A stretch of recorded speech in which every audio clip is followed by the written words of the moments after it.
Hello everyone, welcome back to the Tokyo Living Podcast. My guest today is Tokyo Medical and Surgical Clinic Director, Dr Nicola Yeboah. Nicola, welcome to the show. Thank you, good to be here, thanks for having me. Since it is your first time on the podcast today, perhaps if you could just start by giving the listeners and viewers a very brief background on what we've done professionally up to this point and what brought you out to Japan. Yeah, so I'm a UK trained medical doctor. So I work as a general practitioner or family doctor. I currently work at Tokyo Medical and Surgical Clinic, as you mentioned. And my current sort of areas of special interest are lifestyle medicine and also the perimenopause and the menopause. Terrific, and that's perfect because that's exactly what we're going to be talking about today. So we're going to be focusing this episode on hormone replacement therapy. Perhaps if we could just go over a few definitions to start with in terms of what menopause actually is and the different stages. Yeah, sure. So we have the perimenopause, the menopause and the postmenopause. So this always causes a whole lot of confusion.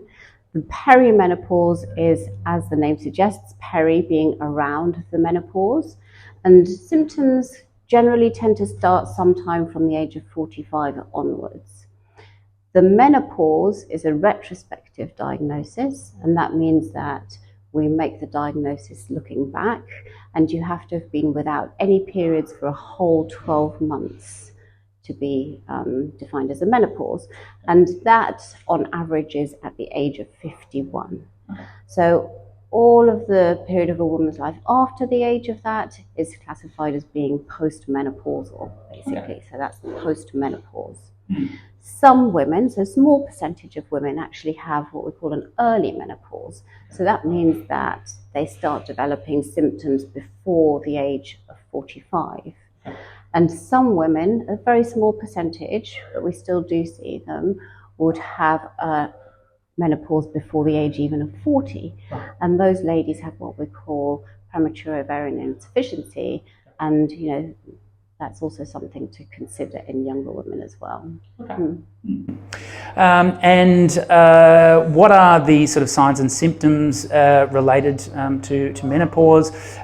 Is it in terms of starting to lose a period, or are there other symptoms that that women will start to experience? So there's a whole variety of different symptoms. Initially, the periods can actually be still very regular, but women are also experiencing other symptoms with that. So I think a common misconception is that your periods must be irregular before you can be diagnosed as being in the perimenopause, but actually that's not the case. You can still have quite regular periods. And so the common symptoms that we associate with the perimenopause and the menopause are hot flushes, night sweats, insomnia, and so forth. But there are estrogen receptors all over the body, and that means that you can have a huge variety of different symptoms in association with that. So other common symptoms are feeling irritable, feeling depressed, feeling anxious. A lot of people have what we call brain fog, which is a difficult thing to describe. And then some women have palpitations, tinnitus, which is like a ringing in the ears. Joint pains is an extremely common symptom as well, as is fatigue. And then a lot of women also have symptoms related to vaginal dryness and urinary symptoms. So that's commonly urinary frequency. And it's essentially changes in hormone release that's causing these symptoms? Yeah, so the release of estrogen, progesterone and testosterone from the ovaries is gradually declining, but it's not declining at a sort of linear pace. It's declining in a more erratic fashion. So basically you have these quite large swings in the hormone levels, and that's what is producing all of these different symptoms, especially what we call the vasomotor symptoms. So that's the flushes and the sweats and so forth. So the symptoms you've described can obviously be associated with other conditions as well. When you're going about formulating a diagnosis, are you looking for patterns over certain periods of time? Are you combining that with any blood tests? How do you sort of go about making that diagnosis? I think it's important for women to obviously track their cycle, and so a common thing is that people initially find that their periods are actually getting more frequent and closer together, and then they start to skip periods or have more longer periods of time without any bleeding. So number one is obviously tracking the cycle, and then also tracking symptoms. So you can get these sort of apps that you can use to very easily track your symptoms on a daily basis. Blood tests can be useful in some women, especially women who are younger than the age of 45, but generally they're not overly helpful. And that's because the hormones are fluctuating a lot in the way that I described. So when people are in my office and we do a blood test, it can be completely normal. And if I repeated that at 2 a.m. in the morning, it could be very abnormal. And so I tend to make the diagnosis really based on clinical symptoms. I think doing a blood test can sometimes cause more problems than it solves. I mean, I see a lot of patients who have seen other practitioners, they've done blood tests and been told your hormones are completely normal, symptoms that you're experiencing are completely unrelated to the perimenopause, so please go away. So, because of those fluctuations, there's really a limited, you get limited usefulness from doing lots of blood tests looking specifically at hormones. Exactly. And so then in terms of HRT, how does this therapy actually work? So essentially the estrogen is the part of the therapy that's mainly helping the symptoms. So firstly, we need to decide whether women need estrogen and progesterone or just estrogen on its own. So women who've had a complete hysterectomy can generally just be given estrogen on its own. Women who have a uterus need to have estrogen as well as progesterone. So the progesterone is there to protect the lining of the uterus, which is what we call the endometrium. If you just give unopposed estrogen, then the lining of the uterus tends to build up and become thickened, and that's a risk factor for endometrial cancer. So if you have a uterus, you would have estrogen plus progesterone. The other hormones that we also sometimes give are testosterone, and that's in the form of a cream, and we also often use vaginal estrogen. So vaginal estrogen is extremely useful for women who have vaginal symptoms that are most bothersome and troublesome for them. And so testosterone is applied in a cream. What about the other estrogen and progesterone? So the estrogen is also generally given across the skin, and that's either in the form of a patch or a gel. And we give estrogen in the transdermal form because that's the absolute lowest risk form of giving estrogen. And that means that it's not associated with the increased risk in clot that you do get if you give the estrogen as an oral tablet. So estrogen is given across the skin, and progesterone is given, generally speaking, either as natural micronized progesterone, which is taken as a little capsule at night time, or it's given in the form of a Mirena. And a Mirena is a coil or an IUD, and so that's just giving localized progesterone to protect the lining of the uterus. And so those are given. You can also give synthetic types of progesterone orally, but we've tended to move away from those now that we have the natural micronized progesterone, which is the safest form of progesterone. And those hormones given in that fashion, so either the transdermal estrogen and the natural micronized progesterone, those are body identical or bioidentical hormones. That means that they're exactly the same form as our body produces. So that's the safest form of giving the hormones. There's a lot of confusion surrounding those terms, and they're used interchangeably and they're used differently in different countries. But the other form of hormones to just be aware of are these compounded hormones that are made in special types of pharmacies, and those are unregulated hormones. So we don't recommend the use of those because we don't know exactly what is in them, and we don't know what strength of a specific hormone is in those tablets. And so we really encourage people to use hormones for which they need a doctor's prescription and that are regulated. Yeah. And as I said, those are bioidentical, body identical, depending on where you come from as to what they're called. Okay. No, that's really useful to know. What are the sort of particular patient characteristics or signs that you feel that someone would benefit from HRT?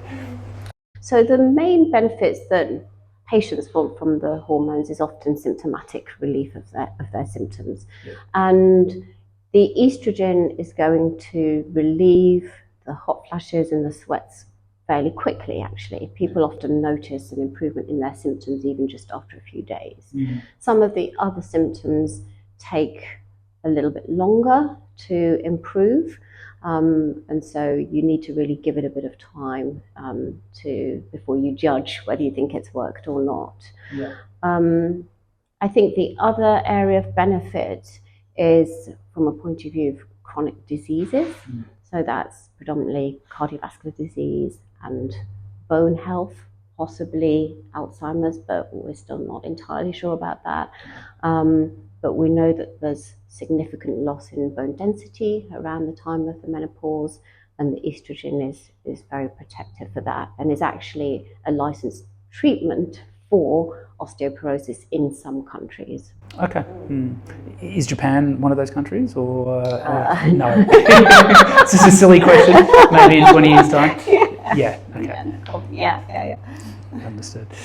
And so, are there any sort of precautions or contraindications associated with HRT? So, the North American Menopause Society essentially says that in young, otherwise healthy women, the benefits of HRT generally outweigh the risks. If you start the HRT within 10 years of your menopause or before the age of 60. So there are very, very few absolute contraindications, perhaps the only ones being actively being treated for breast cancer or actively being treated for an unstable cardiovascular condition. But otherwise, there are really no other absolute contraindications. We review women on a regular basis, and then if there are any changes or adjustments that are needed, we do so.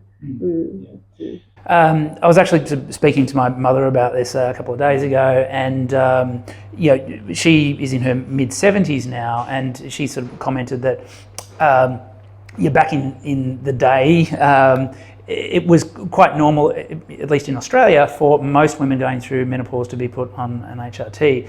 And then things changed where there was some research that suggested potentially an increased risk of breast cancer. From my understanding, there were different hormones that were used at that time, and that sort of changed. And with the currently prescribed hormones, that risk is fairly low. Yeah, so that was the WHI trial, which came out in the early 2000s, which basically demonstrated a marginal increase in the incidence of breast cancer in the women who were in the group taking the combined estrogen and progesterone HRT. There was actually a decreased risk of breast cancer in the women who were taking the estrogen only arm. So I think the important point is that the hormones used then are different than the hormones that we use now. So those were synthetic estrogens and progesterones, and they were taken orally. So not in the same form that we take them now. And now we obviously use the sort of natural hormones as well.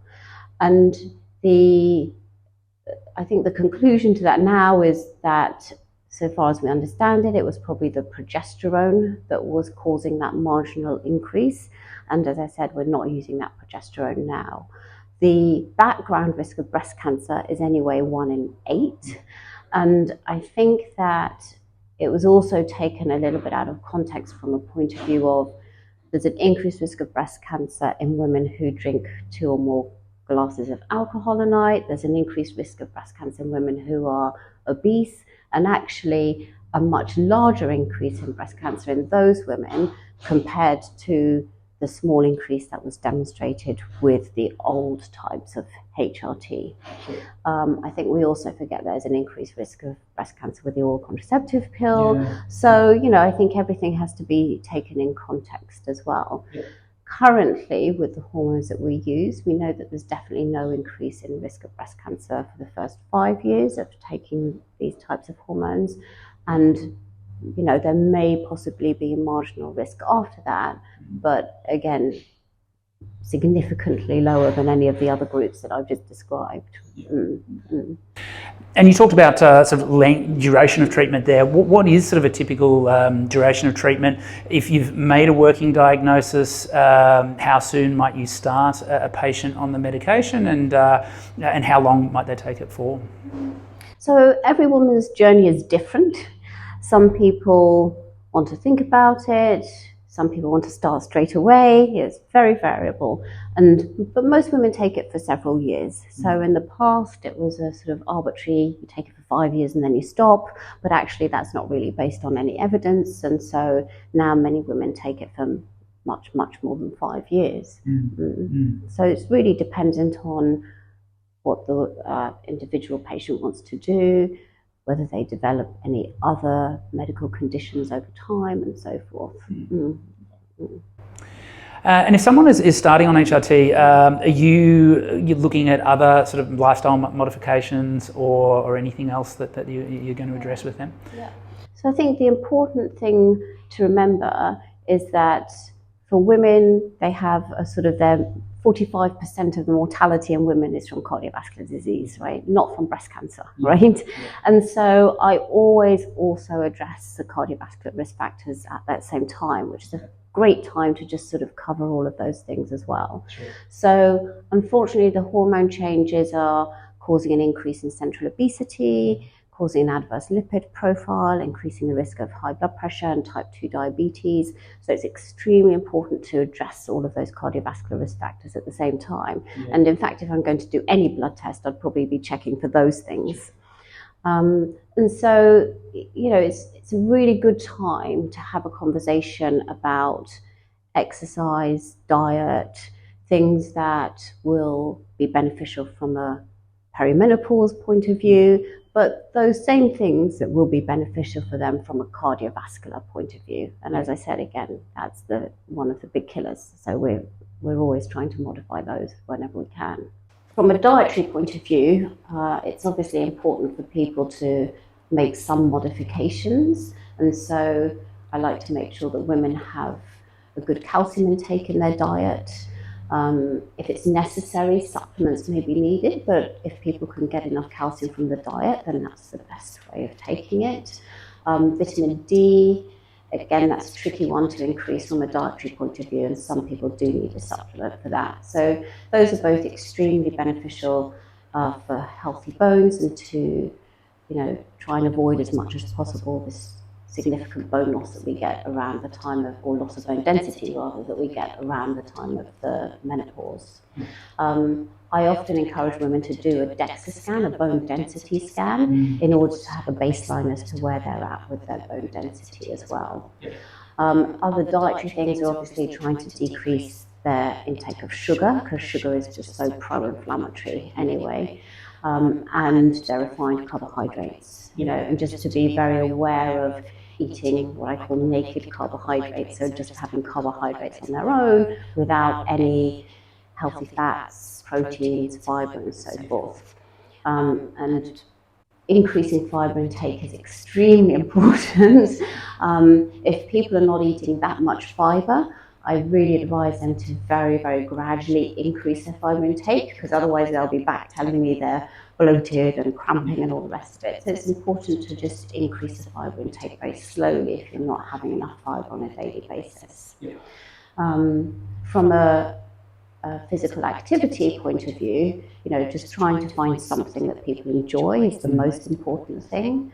More specifically, from a bone health point of view, it's generally encouraging people to do more resistance training. It's extremely important just to try and help maintain and decrease that loss in the bone density to do some resistance training, and also exercise with impact is important. So that should be, Well, Nicola, thank you very much for coming on today. You've shared some really useful information. As we said, I think this is relevant to a lot of the population that we see.